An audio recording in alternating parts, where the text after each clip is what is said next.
Hello guys, आज हम couple of cuckoos के एपिसोड 64 को एक्सप्लेन करने वाले हैं और ये एपिसोड मांगा के चैप्टर नंबर 132 और 133 पे बेस्ड है। लास्ट एपिसोड में हमने देखा था रिहिटो एरिका को प्रपोज कर रहा था पर नागी बीच में आ गया था और फिर एरिका ने रिहिटो और नागी के बीच में जो भी बातें हुई थी वो सारी बातें सुन ली थी और नागी ने बोला था कि वो नहीं चाहता कि एरिका किसी और की हो जाए और फिर एरिका होटल से कहीं भाग गई थी और अब वहाँ का मौसम बहुत डेंजरस हो गया था। बारिश और बहुत तेज आंधी तूफान चल रही थी जिसकी वजह से कचरे का डब्बा हवा में उड़ जाता है और एरिका के बहुत पास जाकर गिरता है। एरिका डर जाती है और कहती है शुक्र है बच गई और वो बारिश में भीगती हुई बोल रही थी मैंने इसकी उम्मीद नहीं करी थी। और वो बोलती है मैं इतनी जल्दी में वहाँ से भागी कि मैं फोन और दूसरा कोई सामान नहीं ले पाई, अब मुझे क्या करना चाहिए। और अब होटल का सीन आता है और होटल में बहुत चहल पहल हो रही थी क्योंकि सभी मेहमानों को वापस जाना था। कोई पूछ रहा था हम कब वापस जा सकते हैं, कोई कह रहा था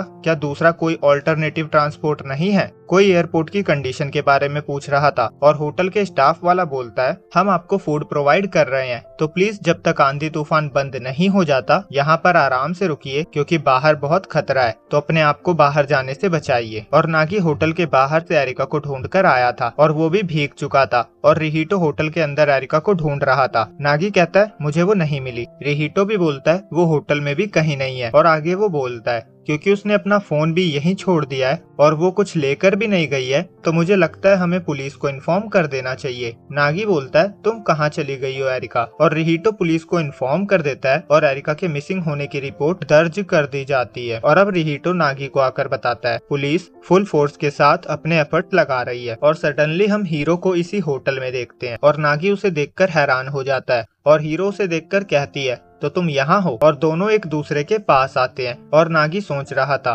क्या ये गुस्से में है और हीरो कहती है वेल मैं यहाँ हूँ क्योंकि मैं तुमसे कांटेक्ट नहीं कर पा रही थी और जब मैंने साची से इसके बारे में पूछा तो उसने बताया कि उसने सुना है तुम और एरिका ओकिनावा गए हो, शुक्र है मैं आंधी तूफान के आने से पहले यहाँ पहुँच गई। और नागी घबराता हुआ हीरो से सॉरी बोलता है और बोलता है मैं पूरे टाइम बहुत बिजी था और एक्चुअली मुझे तुम्हारा कोई मैसेज भी रिसीव नहीं हुआ। और फिर वो अपना फोन देखता है, उसका फोन फ्लाइट मोड पे था और उसको और ज्यादा पसीने आने लगते हैं और वो कहता है मैंने फ्लाइट में अपना फोन फ्लाइट मोड पे डाल दिया था। और हीरो थोड़ी तेज आवाज में बोलती है और मैं सोच रही थी तुम्हें कुछ हो ना गया हो, मुझे चिंता हो रही थी। और वो सैड सा फेस बनाते हुए कहती है मैं एरिका से भी इस बारे में नहीं पूछ सकती थी। और नागी बोलता है आई एम सॉरी। और अब हीरो स्माइल करते हुए नागी से पूछती है वैसे तुम यहाँ बारिश में भीगते हुए क्या कर रहे हो। और नागी का रिएक्शन ऐसा था जैसे इंसान कुछ भूल जाता है और उसे अचानक से याद आता है कि मैं बताना ही भूल गया। और वो बोलता है एक्चुअली, और तभी सीन एरिका पे शिफ्ट हो जाता है। वो नदी के किनारे किसी छोटी सी जगह पे थी और वहाँ पे लहरें उस जगह से टकरा रही थी और टकराने की आवाज सुनकर एरिका नदी की तरफ देख रही थी और फिर वो वहीं पे बैठ जाती है और कहती है मैं कहाँ हूँ, काश मैं किसी तरह होटल जाने का रास्ता पता कर पाती। एरिका पूरी तरह बारिश में भीग रही थी और बोल रही थी मैं क्या करूँ। और इस तरफ नागी हीरो को सब कुछ बता चुका था और हीरो बोलती है क्या मतलब तुम उससे बात नहीं कर पा रहे हो। नागी कहता है वो अपना फोन छोड़ कर गई है। हीरो कहती है होटल के लोग क्या कर रहे हैं। नागी कहता है वो सब दूसरी चीजों को हैंडल करने में बिजी हैं। और हीरो अपना फोन निकाल कर कहती है इन दैट केस बेस्ट यही होगा कि हम उसकी फैमिली वालों से कांटेक्ट करें। और नागी मन में बोलता है हीरो सच में डिपेंडेबल है। और अब नागी स्क्रीन की तरफ देखता है जहाँ पर बाढ़ और लैंडस्लाइड आने की वार्निंग दी जा रही थी और नागी हीरो से बोलता है एरिका का चाइल्डहुड फ्रेंड पुलिस से कांटेक्ट कर रहा है और ये वेदर ऐसा लगता है ये और बुरा होने वाला है। और वो वहाँ से भागते हुए जाते हुए बोलता है मैं दोबारा बाहर उसे ढूंढने जा रहा हूँ, तुम यहीं पे रुको और वेट करो। और हीरो नागी का हाथ पकड़ते हुए बोलती है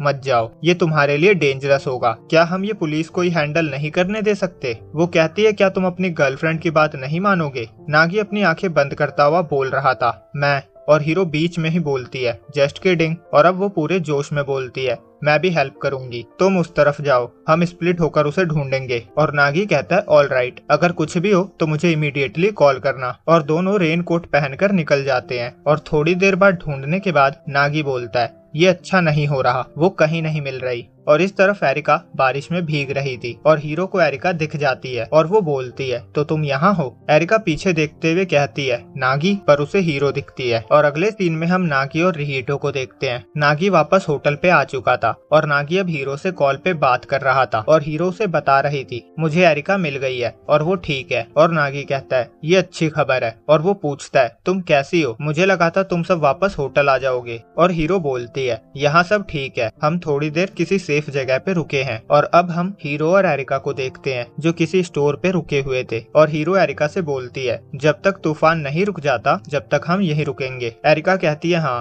और दोनों टॉवल से अपने आप को सुखाकर बैठे हुए थे। और हीरो बोलती है ओकिनामा, हाँ मैं यहाँ पहली बार आई हूँ पर ये तूफान सच में खतरनाक है। एरिका कहती है हाँ, और हीरो बोलती है मुझे लगता है ये अच्छी अपॉर्चुनिटी है, चलो नागी के बारे में थोड़ी सी बात करते हैं। और एरिका कहती है मैं भी यही सोच रही थी कि हमें बात करनी चाहिए। और अब सीन रिहिटो और नागी का आता है और रिहिटो बोलता है मुझे कुछ ऑफ लग ही रहा था। नागी कहता है ऑफ? रिहिटो कहता है हाँ, ये वो एरिका नहीं है जिसे मैं जानता हूँ। वो बताता है मैं जब भी एरिका को किसी पार्टी में देखता था वो हमेशा बोर होती रहती थी और जब तक किसी को ये पता चलता था वो वहाँ से जा चुकी होती थी। और नागी हैरान होकर बोलता है ये नहीं हो सकता, कल ही तो वो पार्टी में ऐसी लग रही थी जैसे उसे इसकी आदत हो और उसने स्पीच और सब कुछ किया था। रिहिटो कहता है एग्जैक्टली। वो कहता है ये तुम्हारी गलती है नागी। और अब सीन हीरो और एरिका का आता है और वो जहाँ पे रुके थे वहाँ की एक लेडी उन्हें कुछ खाने को देकर जाती है और हीरो कहती है परेशानी के लिए सॉरी। वो लेडी कहती है कोई बात नहीं और वो एरिका को चेंज करने के लिए कपड़े भी देती है और बोलती है मैं ऐसे ही लड़कियों को बारिश में भीगते रहने नहीं दे सकती थी। वो कहती है शुक्र है मेरी बेटी के कुछ पुराने कपड़े यहाँ पड़े थे। और एरिका कपड़े चेंज कर चुकी थी और उन्हें यहाँ रहने देने के लिए थैंक्स बोलती है। और हीरो एरिका से कहती है तुम सच में हैंडफुल हो, इस तरह तूफान में भाग गई। वो पूछती है ये सब कैसे हुआ और एरिका कहती है ये तुम्हारी गलती है।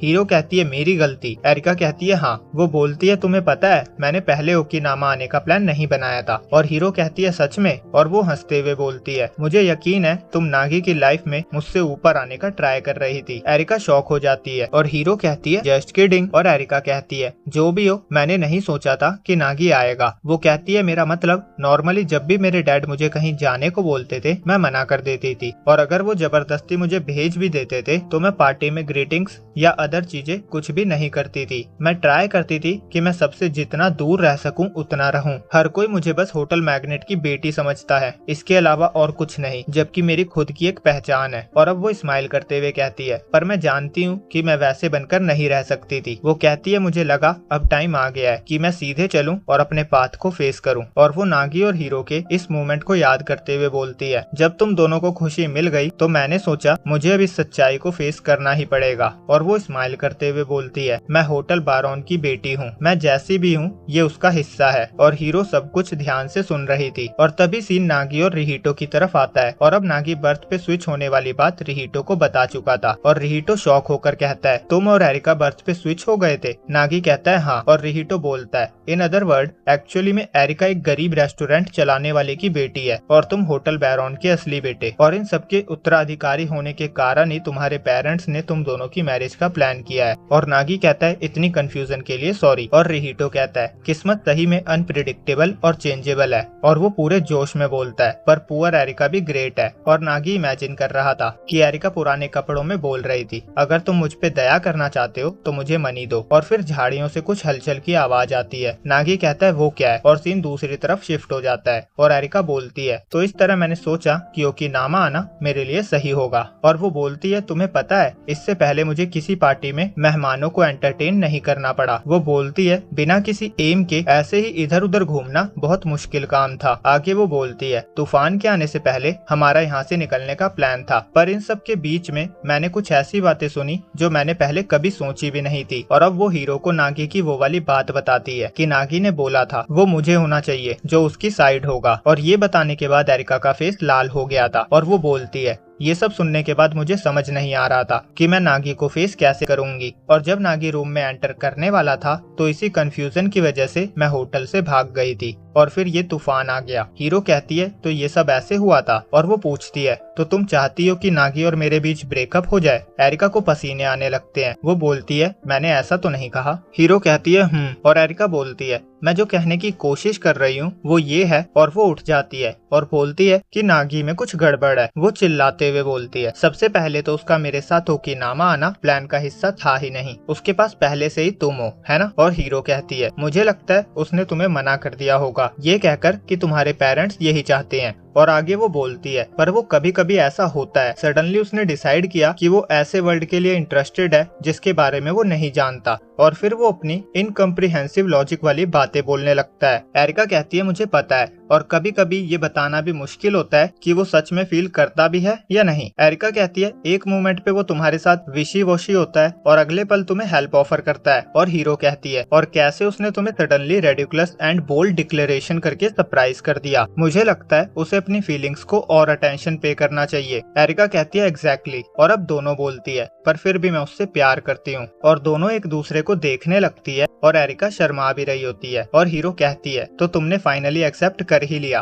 तो अब तुम ये चाहोगी कि हमारा ब्रेकअप हो जाए। और एरिका कहती है शायद मैं चाहती हूँ और हीरो कहती है अगर तुम ऐसा कह रही हो तो मैं चाहती हूँ नागी अपने फियांसे के साथ रहना बंद कर दे। और एरिका शॉक होते हुए कहती है क्या? और इस तरफ झाड़ियों से जिनकी आवाज आ रही थी वो एक्चुअली में नेवले और स्नेक की फाइट की आवाज थी। और क्योंकि नागी चेक करने गया था तो दोनों नागी का ही पीछा कर रहे थे और नागी भागने लगता है और कहता है ये स्नेक और मोंगूस मेरा पीछा क्यों कर रहे हैं। और रिहीटो कहता है मुझे नहीं पता, शायद डिवाइन पनिशमेंट होगी। और यहीं पे ये एपिसोड एंड हो जाता है। तो जल्दी मिलते हैं अगले एपिसोड के साथ, जब तक के लिए बाय बाय।